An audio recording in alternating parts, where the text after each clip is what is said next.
آج میں آپ کو شاگردیت کے اس وقت میں خوش آمدید کہنا چاہتا ہوں۔ آج ہم پاکیزگی کے متعلق بات کرنے والے ہیں۔ یہ ایک ایسا لفظ ہے جسے ہم میں سے زیادہ تر لوگ استعمال نہیں کرتے، لیکن میں چاہتا ہوں کہ آپ جانیں کہ پاک شخص بننا ایک راز ہے، اور اس لیے آئیں ہم چلیں اور اس کے متعلق ابھی بات کریں۔ میں اکثر لوگوں کو یہ کہتے سنتا ہوں، وہ ان لوگوں میں سے ایک ہے جو تم سے زیادہ پاک ہے۔ اچھا، میں آپ کو بتانا چاہتا ہوں، تم میں سے زیادہ پاک ہونا ناممکن ہے۔ جب آپ اس کے بارے میں بات کرتے ہیں اور اس قسم کی زبان استعمال کرتے ہیں، آپ اپنا موازنہ کسی نہ کسی سے کرتے ہیں۔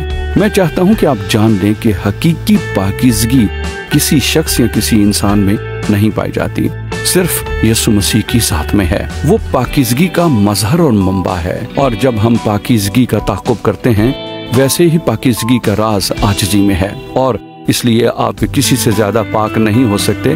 کسی سے زیادہ پاک ہونے کا مطلب آپ مغرور ہیں، لیکن جب آپ در حقیقت ایک پاکیزگی کی زندگی کا تعاقب کرتے ہیں، آپ کی زندگی میں عاجزی ہوگی۔ اب اس کی ایک وجہ ہے، کیونکہ آپ دیکھتے ہیں جب آپ پاکیزگی کے متلاشی ہیں، یسوع مسیح پاکیزگی ہے، وہ ہے جو پاک ہے، اس جیسا کوئی نہیں۔ لفظ پاک کے معنی ہے آپ اپنی مثال آپ ہیں، اور یسوع اپنی مثال آپ ہے، اس جیسا کوئی دوسرا ہے ہی نہیں ہے۔ وہ کامل خدا اور کامل انسان ہے، وہ ابن خدا اور ابن آدم ہے۔ اس نے ایک بے گناہ، کامل اور پاک زندگی گزاری، اور جب آپ پاکیزگی کی تلاش کرتے ہیں، آپ یسوع مسیح کی مانند بننے کے متلاشی ہو جاتے ہیں۔ اب یسوع مسیح کون ہے؟ اچھا، جب آپ کلام میں فلیپیوں کا 2 باب پڑھتے ہیں، بائبل مقدس کہتی ہے، گو کہ وہ خدا تھا، اس نے اپنے آپ کو فروتن کیا اور انسانی جامہ پہنا۔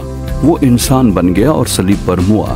فروتنی اس کی زندگی کا لازمی جز تھی، کلیدی حصہ تھی، اس کی زندگی کا وہ جوہر، کائنات کا خالق خدا جو انسان بن گیا۔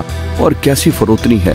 فروتنی پاکیزگی کا راز ہے، کیونکہ یہ اس بات کا جوہر کہ در حقیقت یسوع مسیح خدا ہے۔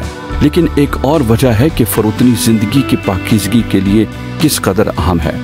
پاکیزگی کا مطلب ہے کہ آپ مسیح کی مانند بن رہے ہیں۔ اس کا یہ مطلب نہیں کہ آپ پہنچ چکے ہیں، اس کا مطلب ہے کہ آپ بڑھ رہے ہیں، کہ ہر روز آپ اور زیادہ مسیح کی مانند ہونا چاہتے ہیں۔ اچھا، آپ کیسے یسوع مسیح کی مانند بنتے ہیں؟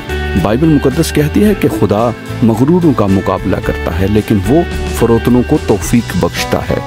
دوسرے لفظوں میں مسیح میں بڑھنے کا طریقہ خدا کے فضل کے وسیلے سے ہے۔ آپ دیکھتے ہیں کہ پاک ہونا ناممکن ہے، مسیح کی مانند شخص بننا ناممکن ہے۔ یہ صرف اس کے فضل کے وسیلے سے ہے کہ آپ وہ بن سکیں جو خدا چاہتا ہے کہ آپ بنیں۔